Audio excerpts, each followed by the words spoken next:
আইশ Balerdi মিশরের ঐতিহ্যবাহী রুটি, যা হাজার বছর ধরে মিশরীয়দের প্রধান খাদ্য হিসেবে ব্যবহৃত হয়ে আসছে। এটি প্রাচীন মিশরের সভ্যতার সময় থেকে প্রচলিত এবং এখনও মিশরের প্রতিটি ঘরে এটি জনপ্রিয়। রেস্তোরাঁ সংস্কৃতি এবং স্বাস্থ্য সচেতনতার অংশ হিসাবে গুরুত্বপূর্ণ ভূমিকা রাখে। আধুনিক মিশরে আইশ বালাদি ব্যবহার দৈনন্দিন খাদ্য। মিশরের সাধারণ জনগণের জন্য এটি প্রধান রুটি, যা প্রতিদিনের খাবারের অংশ।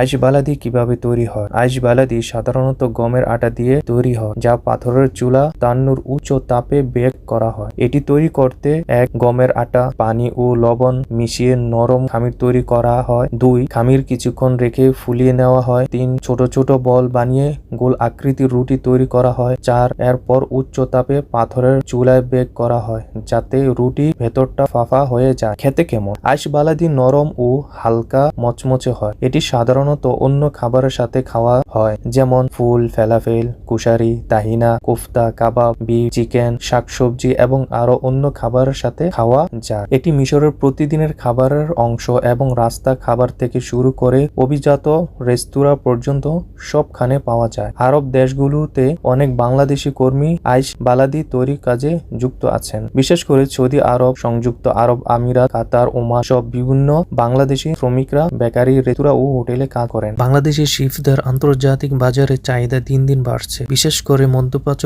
ইউরোপ, আমেরিকা ও অস্ট্রেলিয়া। বাংলাদেশি শেফদের দক্ষতা ও পরিশ্রমের জন্য অনেক সম্মান করা হয়। সো আপনি যদি একদিন শেফ হতে পারতেন, কোন ডিশ প্রথমে বানাতেন?